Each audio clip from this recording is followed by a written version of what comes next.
हरियाणा की हर अपडेट के लिए बेल आइकन दबाएं और सब्सक्राइब करें STV हरियाणा न्यूज। नमस्कार, आप देख रहे हैं हरियाणा न्यूज और मैं हूं आपके साथ शुभेंदु सिंह। रुक कर लेते हैं फटाफट खबरों का।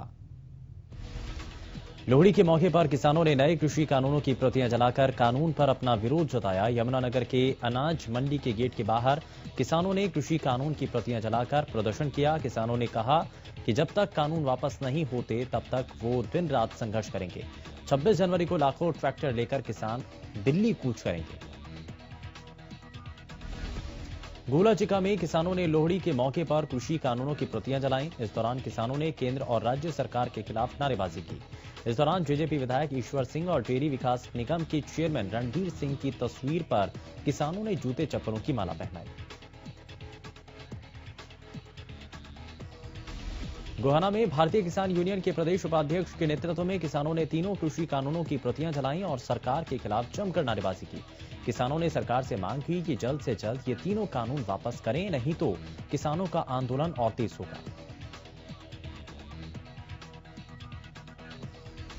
भारतीय किसान यूनियन के प्रदेश उपाध्यक्ष सत्यवान नरवाल ने कहा कि छोटूराम की प्रतिमा के आगे हमने 3 कृषि कानूनों की प्रतियां जलाई हैं, क्योंकि अंग्रेजों के समय सर छोटूराम ने किसानों के हित में कानून बनाए थे कि वो अपना जीवन जी पाएं, लेकिन बीजेपी सरकार तीनों कृषि कानून बनाकर किसान को बर्बाद करना चाहती है।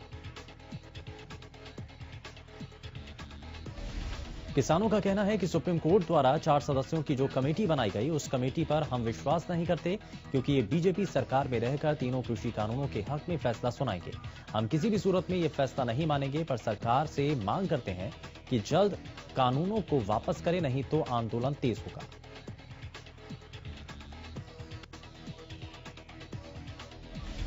कैथल में भी लघु सचिवालय में किसानों और कर्मचारियों ने मिलकर 3 कृषि कानून को लेकर सरकार के खिलाफ नारेबाजी की और प्रदर्शन किया, और साथ ही साथ सचिवालय के बाहर सड़क पर आकर कानूनों की प्रतियां जलाईं और सरकार विरोधी नारे लगाए।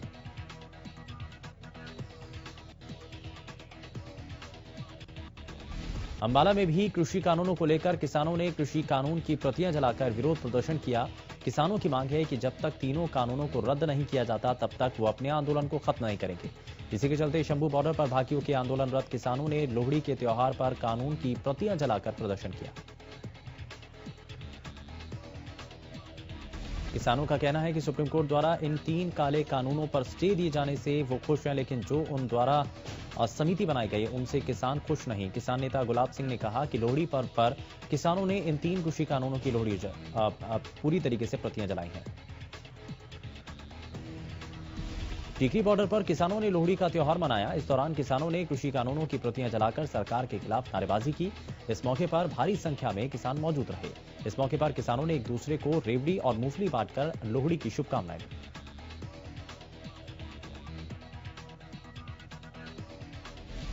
गोहाना के गांव डागरा में किसानों और ग्रामीणों ने इकट्ठा होकर 3 कृषि कानूनों की प्रतियां लोहड़ी की अग्नि में सुहा की। इस मौके पर ग्रामीण शहीद भगत सिंह की प्रतिमा के पास इकट्ठा हुए किसानों ने कहा कि गांव में 3 कृषि कानूनों की प्रतियां जलाकर हमने ये संदेश दिया कि पूरा देश किसानों के साथ है।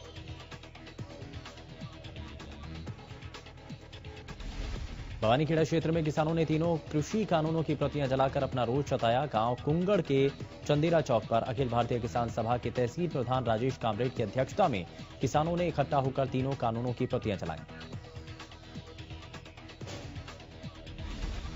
इस मौके पर तहसील प्रधान राजेश कामरेड ने बताया कि किसानों के विरोध में पूरे हरियाणा में 13 और 14 तारीख को 2 दिन तक किसान कृषि कानूनों की प्रतियां जलाकर लोहड़ी का त्योहार मना रहे हैं। वहीं आंदोलन को लेकर उन्होंने कहा कि जब तक सरकार तीनों कृषि कानूनों को वापस लेने का फैसला नहीं लेगी, तब तक किसान आंदोलन से वापस नहीं हटेंगे।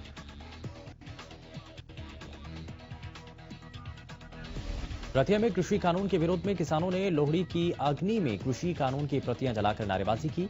किसानों ने कहा कि दिल्ली में महाआंदोलन के दौरान 70 से ज्यादा किसान शहीद हो चुके हैं, मगर सरकार इस पर बिल्कुल ही चुप्पी साधे बैठी है। लोहड़ी के मौके पर प्रदेश भर में किसान कृषि कानून की प्रतियां जलाकर प्रदर्शन कर रहे हैं। वहीं रेवाड़ी बार एसोसिएशन के अधिवक्ता किसानों के समर्थन में दिखाई दिए। रेवाड़ी बार एसोसिएशन के अधिवक्ताओं ने सरकार के प्रति अपना रोष व्यक्त करते हुए प्रदर्शन कर जिला सचिवालय के सामने तीनों कानूनों की प्रतियां जलाई।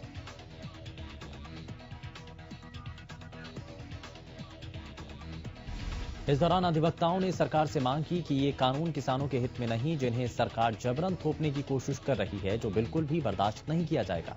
इसीलिए इन कानूनों को तत्काल प्रभाव से निरस्त किया जाए।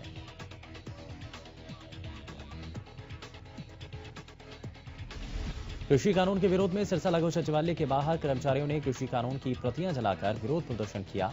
कर्मचारियों ने किसानों का समर्थन करते हुए सरकार के खिलाफ जमकर नारेबाजी की। कर्मचारी नेताओं ने कहा कि लोहड़ी के पर्व पर हम कृषि कानून की प्रतियां जलाई रहे हैं और उन्होंने कहा कि सरकार जो कृषि कानून लेकर आई है उसका विरोध करते हैं। सर्व कर्मचारी संघ के जिला प्रधान मदन लाल ने सरकार को चेतावनी देते हुए कहा कि समय रहते अगर सरकार कानूनों को रद्द नहीं करती तो कर्मचारियों के संगठन एकजुट होकर सरकार के खिलाफ हल्ला बोलेंगे। कानून को रद्द करवाने की मांग को लेकर किसान 49 दिनों से बॉर्डर पर डटे हैं और इस बीच आज जगाधरी अनाज मंडी में किसानों ने ट्रैक्टर मार्च निकाला।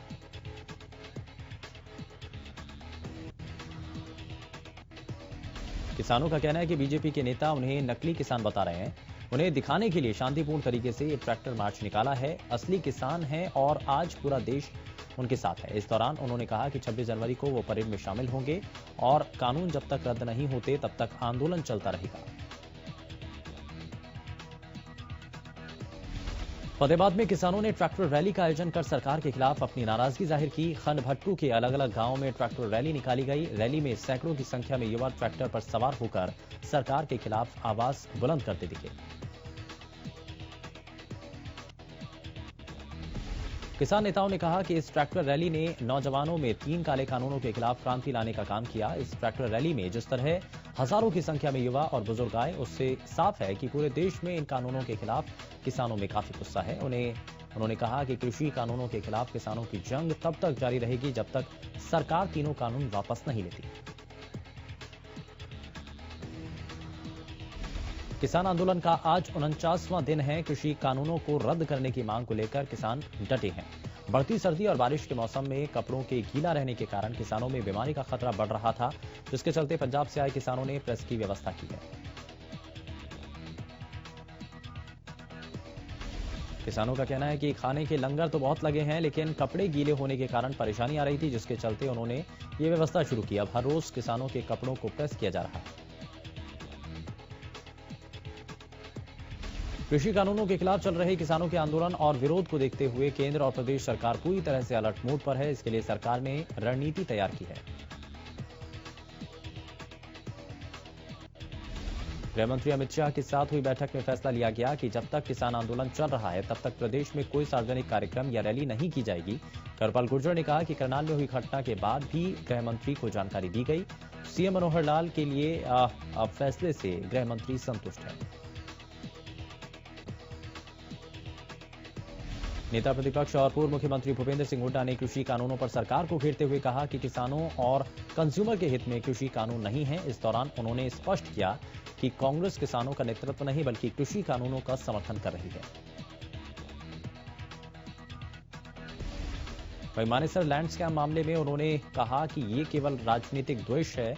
हमें देश जुडिशरी पर पूरा भरोसा है। सरकार को घेरते हुए हुड्डा ने कहा कि बीजेपी सरकार घोटाले पर घोटाले कर रही है, जबकि कांग्रेस के राज में कोई घोटाला नहीं किया गया। हुड्डा ने कहा कि प्रदेश सरकार जनता का विश्वास खोती जा रही है। प्रदेश में कोरोना के आंकड़ों में लगातार गिरावट जारी है। बीते 24 घंटे में 192 नए मरीजों की पुष्टि हुई। वहीं गुरुग्राम में 56, फरीदाबाद में 34 नए केस सामने आए। इसी के साथ करनाल में 17, पंचकुला में 15 नए मामले सामने आए। प्रदेश को कोरोना वैक्सीन की डोज मिली। कोविशील्ड वैक्सीन की 2,41,500 डोज चंडीगढ़ एयरपोर्ट पहुंची और कुरुक्षेत्र के स्टेट वैक्सीन स्टोर में वैक्सीन रखी जा रही है। स्वास्थ्य मंत्री अनिल विज ने ट्वीट कर इस बात की जानकारी दी। पशुपालन विभाग की डिप्टी डायरेक्टर पुनीता गहलोत का कहना है कि बर्ड फ्लू को लेकर सुल्तानपुर नेशनल पार्क में अभी तक बर्ड फ्लू का एक भी मामला सामने नहीं आया। हालांकि बायोडायवर्सिटी पार्क से एक कौवे का और दूसरे बगुले के शवों के सैंपल जालंधर प्रयोगशाला में जरूर भेजे गए हैं, लेकिन इनकी रिपोर्ट भी अभी आनी बाकी है। पुनीता गहलोत की माने तो बर्ड फ्लू से संबंधित एक भी मामला साइबर सिटी में दर्ज नहीं किया गया, लेकिन इससे संबंधित सभी विभाग आपसी तालमेल से सभी चीजों पर नजर बनाए हुए हैं।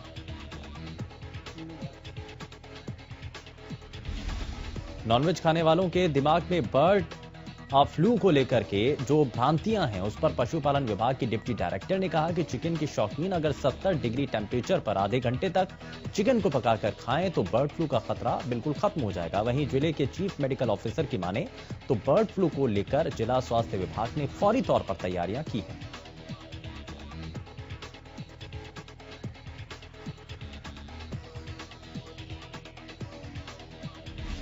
सोनीपत में बर्ड फ्लू को कंट्रोल करने के लिए पशुपालन विभाग के डिप्टी डायरेक्टर ने सभी पशु चिकित्सकों के साथ मीटिंग की। मीटिंग के दौरान बर्ड फ्लू के प्रति जनता को जागरूक करने और बीमारी आने पर कंट्रोल करने के उपाय के बारे में चर्चा की गई।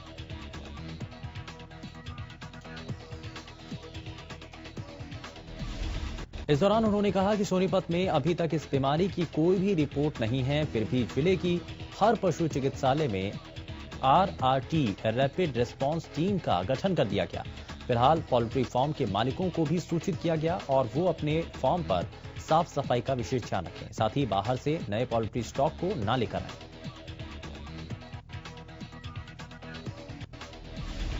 हरियाणा से जल्द ही देश की पहली एयर टैक्सी शुरू होगी और इसके साथ ही मिडिल क्लास लोगों का हवाई यात्रा करने का सपना आसान होगा। इस सपने को हरियाणा के झज्जर स्थित बेरी गांव के बेटे कैप्टन वरुण सुहाग द्वारा पूरा करने जा रहे हैं। कैप्टन वरुण देश में पहली एयर टैक्सी शुरू करने जा रहे हैं। इस एयर टैक्सी की शुरुआत हिसार एयरपोर्ट से होगी। यहां से लोग देहरादून, चंडीगढ़ और धर्मशाला कम किराए और कम समय में आ जा सकेंगे। 2015 में शुरू हुए इस स्टार्टअप को अब रीजनल कनेक्टिविटी स्कीम के तहत एयर टैक्सी चलाने की जिम्मेदारी भारत सरकार के सिविल एविएशन मंत्रालय ने दी है। सब कुछ फाइनल हो चुका है और हिसार से ये सेवा शुरू करने के लिए जल्द ही तारीख तय की जाएगी। बताया जाता है कि मकर संक्रांति पर पहली फ्लाइट शुरू करवाने पर विचार किया जा रहा है। इसके साथ ही एयर टैक्सी सेवा को लेकर वेबसाइट भी लॉन्च की जाएगी ताकि लोग ऑनलाइन बुकिंग करवा सकें। हिसार के विधायक कमल गुप्ता ने हिसार एयरपोर्ट का दौरा किया और एयर टैक्सी उड़ान का जायजा लिया। कमल गुप्ता ने कहा कि ये हिसार के लिए गौरव का पल होगा जब हिसार से चंडीगढ़, देहरादून और धर्मशाला के लिए एयर टैक्सी उड़ान भरेगी। रेवाड़ी नगर परिषद चुनाव मामले में हाईकोर्ट ने नोटिस जारी किया। राज्य चुनाव आयुक्त समेत 2 अधिकारियों को कारण बताओ नोटिस दिया गया। हाईकोर्ट के आदेशों की अवमानना का आरोप है। मामले की अगली सुनवाई 27 जनवरी तक तय की गई है।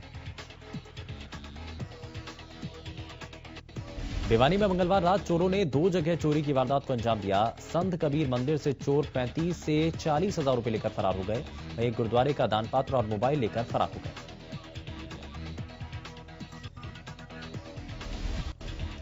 अस्पताल में 62 वर्षीय महिला की मौत हो गई, जिसमें गुस्साए महिला के परिजनों ने अस्पताल परिसर में महिला का शव रखकर हंगामा किया। परिजनों ने अस्पताल के डॉक्टर्स पर लापरवाही करने का आरोप लगाया। सूचना पाकर मौके पर पहुंची पुलिस ने मामला दर्ज कर जांच शुरू कर दी है।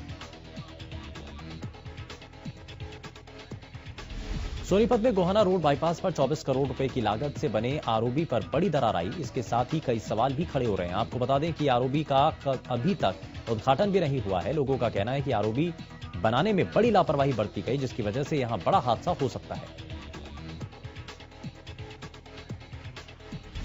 बताया जा रहा है कि यहां ठेकेदार ने पिलर सपोर्ट नहीं बनाई और अब आरओबी में 4 फीट से ज्यादा बड़ी दरार आ गई। दरअसल 1 किलोमीटर लंबे इस आरओबी में आधिकारिक रूप से आवागमन की अनुमति नहीं है। बावजूद इसके इस आरओबी से हर रोज हजारों वाहन गुजर रहे हैं। इस घटना के बाद स्थानीय लोगों में गुस्सा है और ठेकेदार की कार्यशैली पर सवाल है।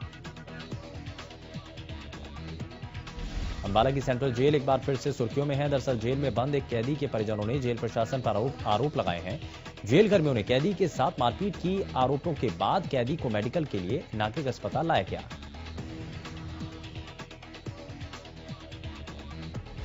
दूसरी ओर जेल प्रशासन ने आरोपों से इनकार करते हुए कहा कि तलाशी के दौरान कैदी से मोबाइल चार्जर और सिम मिले थे। जब जेल कर्मियों ने कैदी से पूछताछ की तो कैदी ने उन पर हमला कर दिया।